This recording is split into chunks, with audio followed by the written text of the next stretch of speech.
Assalamualaikum warahmatullahi wabarakatuh. Akkam jirtu hordoftoonni fi kabajamtoonni chaanaalii Aanolee App hundi keessaniyyuu baga nagaa taatanii isiniin jedha. Egaa har'aan tana barnoota isiniif qabadhee dhufeen jira. Barnoonni kun kan isiniif ta'u kan isin barbaadan jedheetiin abdiin qaba. Egaa barnoonni isiniif qabadhee dhufee jiru online irra osoo jirtanii nama biratti akka online irra hin jirre akkaataa ittiin gootan karaa ittiin akkasitti ofirraa cuftaniin isinitti argisiisaa jechuudha. By stepidhaan egaa hordoftoota kiyya channel kanaaf haaraan taanaan subscribe, like, share gochuu akka hin daganne isiniin jedha. Egaa Facebook akkasumas Messenger, Instagram fi social media garagaraa imo kan akka WhatsApp fi Facebook, FB keessan karuma salphaadhaan fakkeenyaaf amma FB keenya keessaa jechuudha. FB laayitis ta'e kamiyyuu laayitiidha kee kun egaa akka online irra osoo jirtan nama biratti akka hin mul'anne gochuu jechuudha. Namni sa'aatii 24 namni kun online irra jira ebalu namni akkana online irra jira jedhee yeroo isin qeequtti isin ammoo online irra akka hin jirreetti ofirraa cufuu hin dandeessu jechuudha. Hordoftoota kee kabajamoo egaa fakkeenyaaf amma akka ol yaasitiin isinitti argisiisaa jechuudha.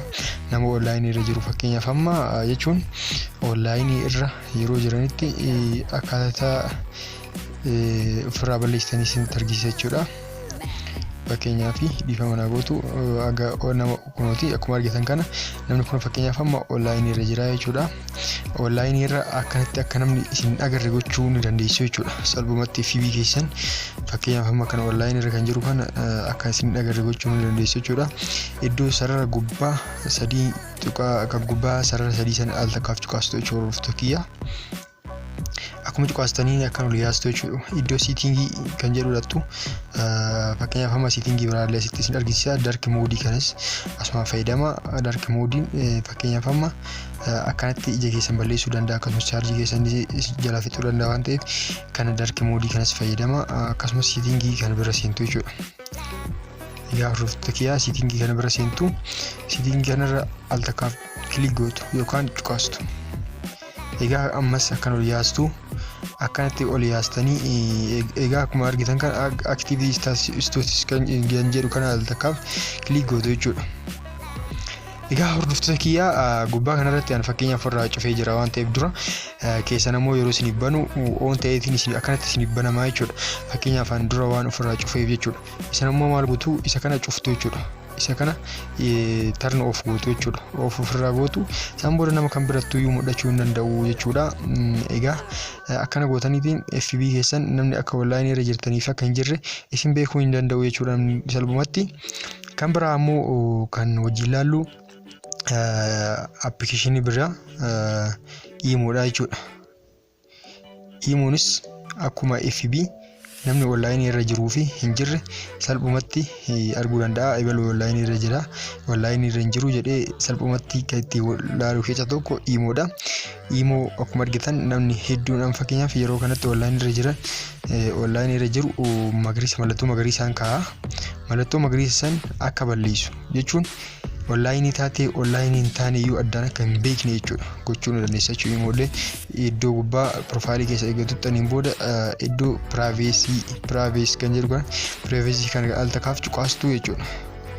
Al takkaaf kilik akkuma gootaniin egaan last seen kan jedhutu jira. Last seen kan jedhu al takkaaf kilik gootu jechuudha. Egaa wantoota hedduu qabaa jechuudha imoon. Settingilee isaa kan suuta isin barsiisu ta'a kan emotii fi kan FB yookaan Facebook keessanillee yeroo dhiyeetti jechuudha.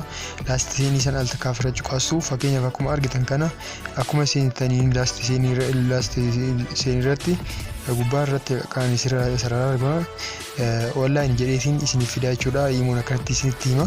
San booda everyone my contacts nobody faa jedhee kanatti isiniif fidaa jechuudha. Akka contacting keessan jechuun namootni isin bilbila keessaa qabdan qofti akka isin online irra jirtan akka isin beekuu fi gochuu ni dandeessu jechuudha. Nama muraasa qofa saniin alatti nama hin barbaanne ofirraa nobody gootu jechuudha. nobody goonaan namni kamuu isin arguu danda'u. Teelegiraamii bira deemu. Teelegiraamiis namni onlaayinii irra jiruuf akka hin jirre gochuu ni dandeessu jechuudha. Akkuma FB fi imo keessanii kan isinitti argisiise kanatti jechuudha. Egaa kunis baay'ee salphaadha. Gubbaa piroofaayilii keessanii akkuma tottanii siitingii kan jedhu jira. Siitingii itti buusaniin boodatti akkana dhuftanii asitti privacy and security kan jedhu kana al takkaaf kilik gootu jechuudha. Privacy and security kan jedhu al takkaaf kilikii akkuma gootaniin wantoota hedduu jira. San booda last seen online kan jedhu al takkaaf tuqaastu nobody irra gootu. Baay'ee salphaadha. Icciitiiwwan teelegiraamii hedduutu jira. Wantoonni teelegiraamii barnoota hedduutu jira. Barnoota kana immoo kan yeroo dhiyootti isin barsiisu ta'a. Fakkeenyaaf nobody irra gootu my contacts gootanii namoota filatamaa qofaas gochuu dandeessu. Kan biraa WhatsApp. WhatsAppis siitingii hedduu fi wantoota ajaa'ibaa kan qabudha. Isa keessaa onlaayinii ofirraa cufuuf iddoo piroofaayilii gubbaarra tuqxu. San booda akkuma argitan akkaawuntii kan jedhu jira. Akkaawuntii tuqxu.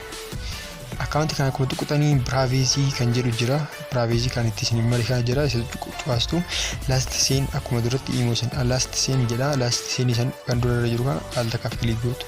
San booda nobody gootanii jechuudha. Last seen kan my contact isin jira. Nobody kana raddeeffattu jechuudha.